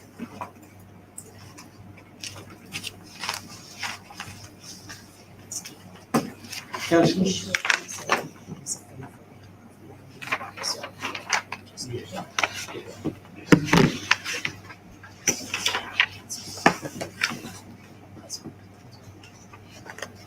It's no different than any other aircraft landing at the airport. Packs or no packs. If it's empty and it doesn't have packs, you can't charge for something that's not there, but you can charge a landing fee minus packs fee. You look concerned, Councillor. Oh, sorry, sir, I didn't intend to get into that sort of effort, but it seems like a possible, and dare I say this in the chamber, an opportunity for a little bit of tax evasion possibly. I mean, I'm a professor of taxation law, and my specialty is tax evasion, and self-reporting does tend to sort of be in that way.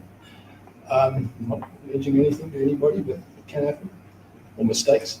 But with that answer, that would mean that there's a minimum fee. There is a landing fee of X point as per the weight, which is what I had earlier. So there is a minimum landing fee. So if it landed with one passenger, does he simply pay the $35? Or would he pay the...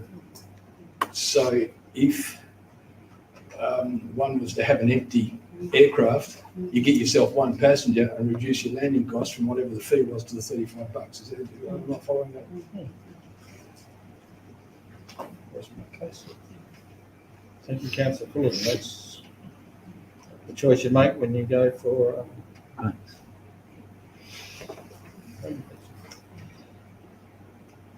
Yeah. So I have a speaker. No, I've had questions after questions after questions. I'm going to speaker against the motion. Speakers for the motion. There being none, I'll put it to the vote. Wait, that Councillor Mandela, can you close the debate, please? Thank you. I'll put it to the vote. All those in favour? It's unanimous. Thank you, Mr. Chair. Proposed item 7.4.4, proposed road dedication, Batesford Drive, Coral Bay. Item move it, please. This is.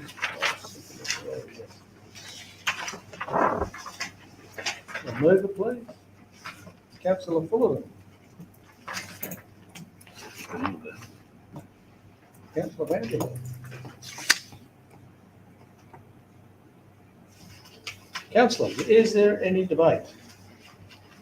Yes, sir. I have to acknowledge Councillor Nelson, who previously put up the original motion. Okay. And this, I know, is an extension of that particular policy to conduct the works. And this resolution is an execution following on that earlier resolution. So thank you for Mrs. Selby and her staff for carrying on with the work. It's got to the point where sometimes things grind a bit slowly, but they do grind. And there you go. 2 years later down the track, or less than 2 years, it's in operation. So people don't get despondent and say the council's not doing anything. It is. It just takes sometimes a long time to get there. But that's the fact of this process. Thank you.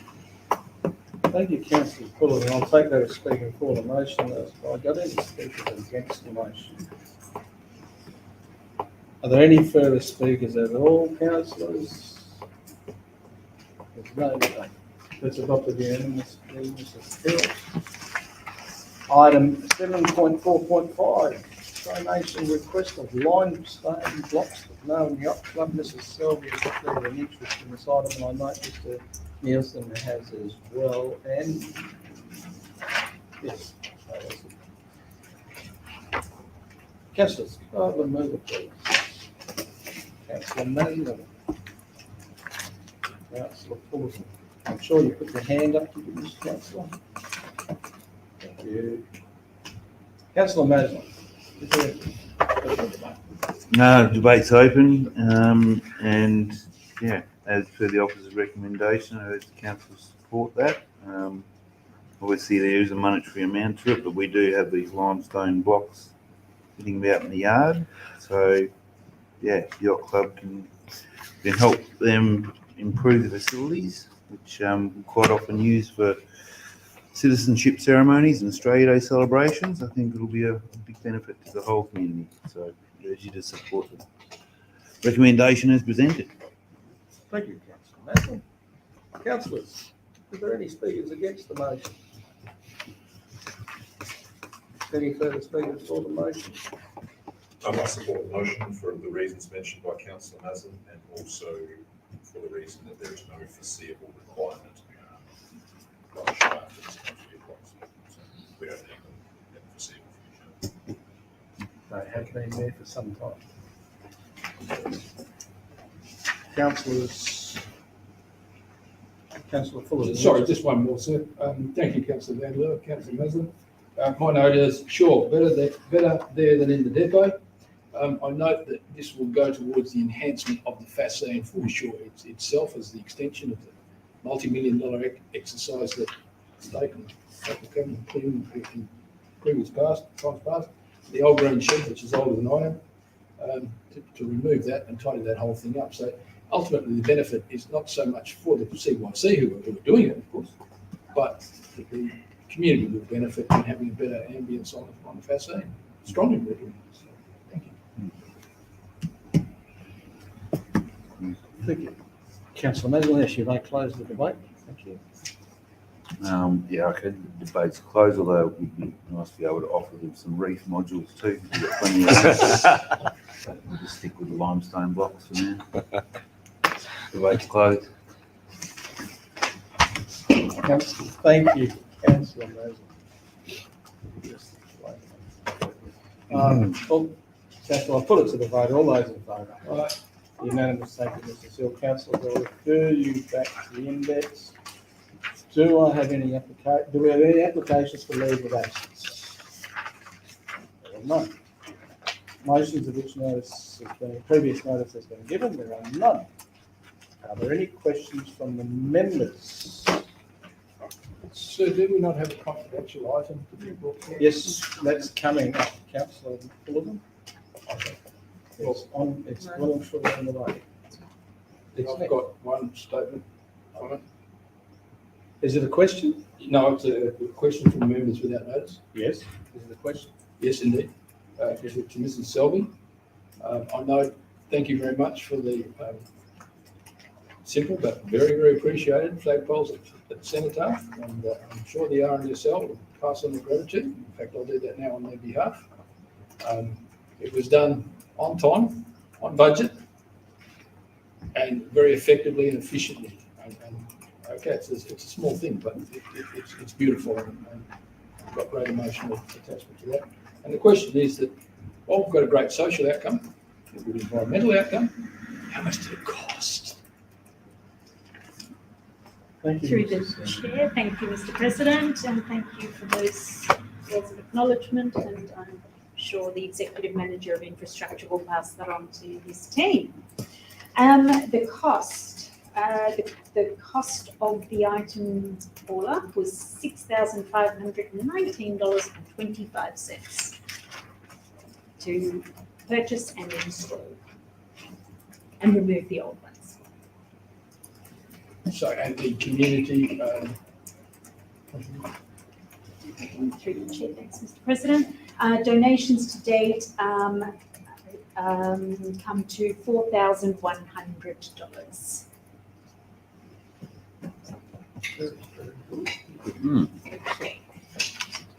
Well done.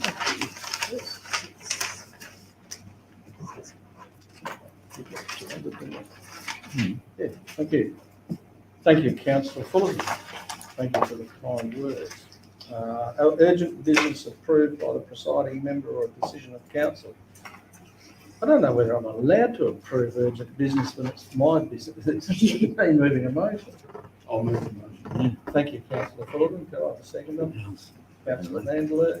There being no debate, councillors, I'll put it to the vote.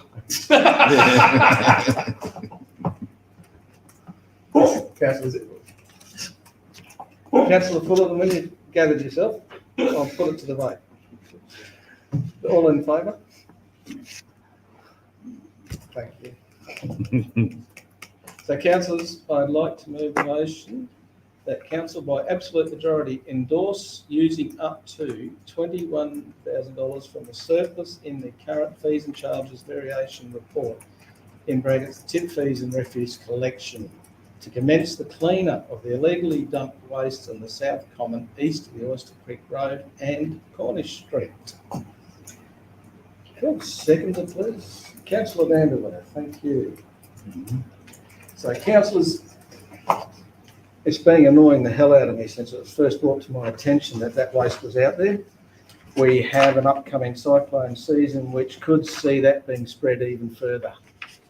I find it absolutely abhorrent that that could happen. Not only is it degrading our backyard, it's not doing the environment any good at all.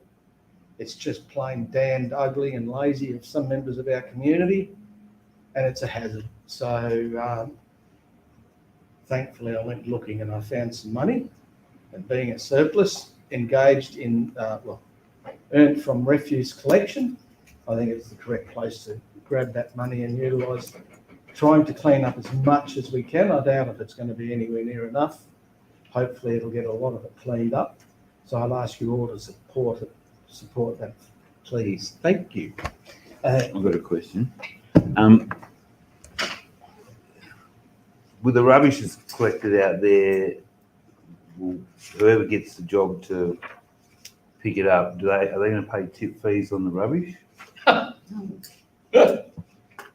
I'm serious. No, Like, I'm looking, no. A lot of it is metal items, which, so if you want to sit down, I'll answer that. Unfortunately, councillors, I would suggest that the majority of the waste out there would not have attracted a fee at the waste site. That's the sad part about it. The large mattresses and lounge chairs would make up 5 or 10% at the very most of what is out there in the South Common. So for people to go out there and dump the waste like they have, and it includes household putrescible waste, it's disgraceful, and it wouldn't have cost them anything. It is now going to cost the community at least $21,000. So those people will hang their heads in shame, I hope. Councillors, are there any speakers against the motion? Can I ask one more question? So is it to arrest the situation right now, to stop it, what has the Shire done or going to do, i.e. in the way of spelling it out to the general public, that is that it? I gather there's no more green waste going down there, there's no more waste full stop going down on the flat. Is that going to be an education process? Is that a sign, or is that something going out on social media? Like, what are we doing to draw a line under it now? So if I may, through the chair, we are looking at signage, so some appropriate regulatory signage there. We have encouraged the rangers to keep an eye out, being mindful we have 2.5 rangers to cover quite a large area, so and deal with a lot of issues. Their ability to patrol the area regularly might be limited, but where possible to pursue infringements if any illegal dumping is witnessed.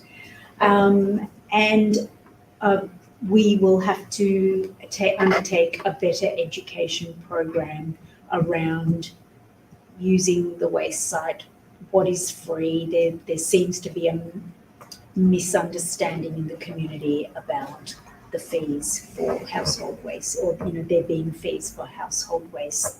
So we will undertake a more thorough community education program. Thank you. Councillors, I asked for speakers against the motion. Any further speakers for the motion? So mine's a strange one again. I understand and concur entirely with your philosophy of cleaning up the South Common. That goes with that issue. However, I'm unsure if we should tie it to the $21,000 surplus. Sorry, I can't see it all that well. My eyes are dim. I can't see. Might I move an amendment that simply the refuse to be collected off from the illegal dumping from the South Ward and open up the principle of funding it from, at this point, general revenue, to which that surplus could be applied. But to me, I see it as two separate issues. Do you understand what I'm saying? The principal primary point I see is to clean up the illegally dumped rubbish off the South Ward. No issue. As to funding it, I kind of see that as a different issue, as a separate item. And if we were to do that, we'd be limiting ourselves to the 21,000, and it unfortunately may cost substantially more than that. And a bit like Councillor Maslam with the flagpoles, if I can go back to that, we did open-end, or Councillor Maslam did open-end that contribution with an amendment. And the way I see it is that we just fund it, and perhaps the 21,000 may or may not be applied to it, depending on how Mrs. Selby distributes her revenue. Can I ask a question? Would this be similar to the flagpole issue in regards to, if this got up today, when is someone going to be out there actually physically picking it up? Because we are coming into cyclone season, and I'm just saying, if it's got to be funded out of general revenue, and there's 21,000 that's already been identified, and it comes to 50 or 60,000, is that going to delay someone getting started as soon as possible when there's 21 on the table? Okay, I'll speak to that. I'll try and answer that. The 21,000, if council, if the show president's motion gets up, then we would be limited to the 21,000. But my understanding is it will be a daily rate, so they wouldn't not get started. They'd get started. We get to 21,000. They stop.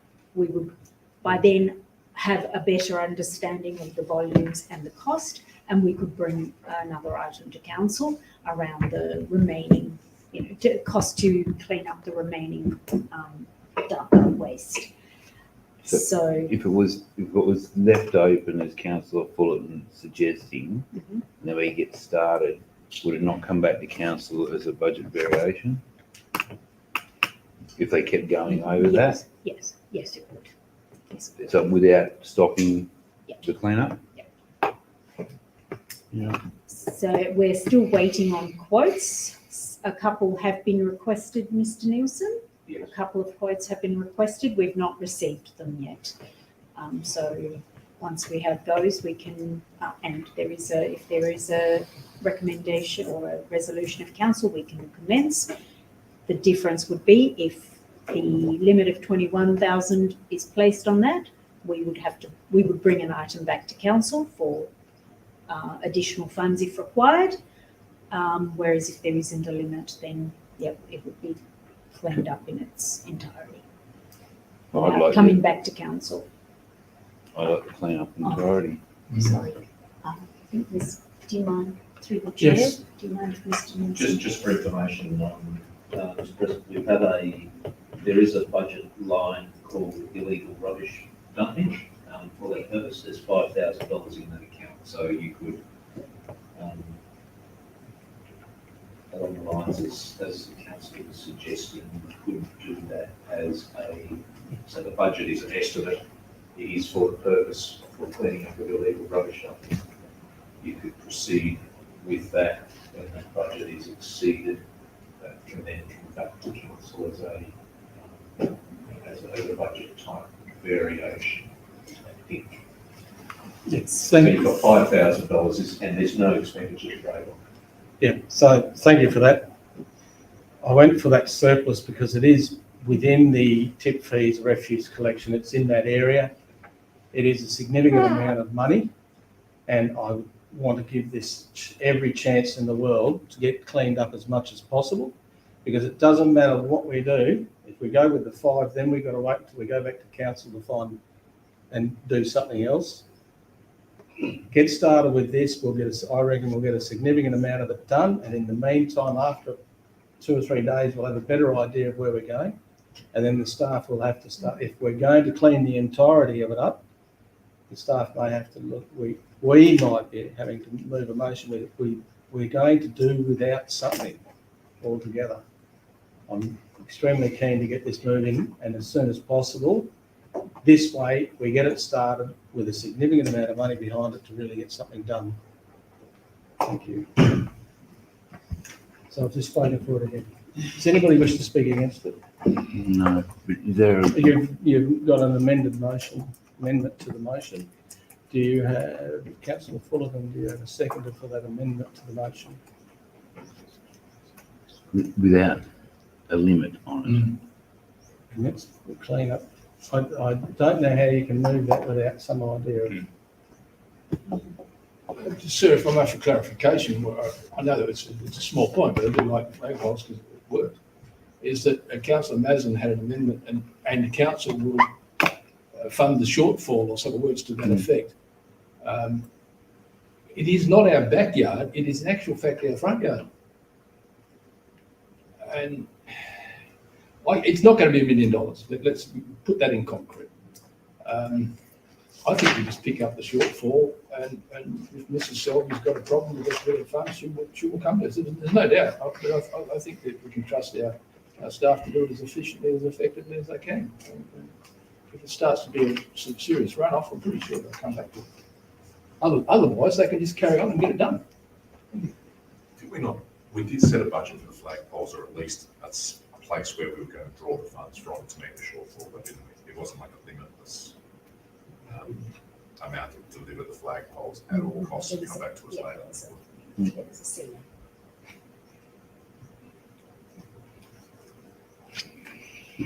I'm just wondering whether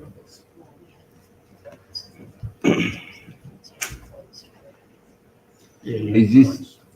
I'm just trying to get this moving. Yeah, can I say a question? Yes. Right, so if this gets up today, and either which way it goes, it's 1,000, will work have commenced prior to the next council election, council meeting? I don't have enough information for that. It'll depend on the contractors we've tried Okay, to engage. Yeah. right. Just wondering, because then they can come back. You have an idea at the next meeting and say, right, this is what we need. Right. It's a start. Mm. That's the. So what are you saying, the amended motion? What are we voting on now? The amended You've motion? got to vote on the amendment first. Yeah, so the amendment motion, Councillor Fullerton, do you have a seconder? Do we have a seconder for the amended motion? Okay, so that's lapsed. We go back to the substandard motion. Last person who speaks was me for it. So councillors, there are speakers against the motion. Any further speakers for the motion? I'll speak for the motion. I commend Councillor Fullerton in regards to what he was trying to achieve with that, but I think the 21,000 is going to get a good kickstart. It's going to give us a measure on what we're able to remove from there. Also commend the President for taking fairly swift action on this after I brought it to his attention originally. And I am, I share in the disgust from the refuse being left down there. It's just not good enough. So 21K will go a long way to making a good start, and hopefully there will be a fair bit of it, if not the majority of it, knocked over. And if not, bring it back to us and we'll find some more to finish the job. So urge you to support the motion. Thank you, Councillor Mason. Any speakers against the motion?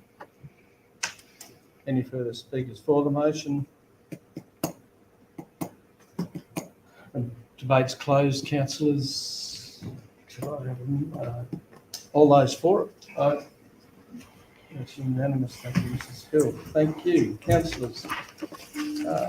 Matters for which the meeting will be closed to the public will be item 7.3.3. And another motion to move on. Someone move the motion to go down closed doors. Councillor Vanderler, Councillor Maslin.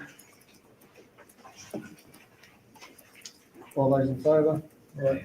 Thank you. Thank you, Mrs. Hill.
Let me know when.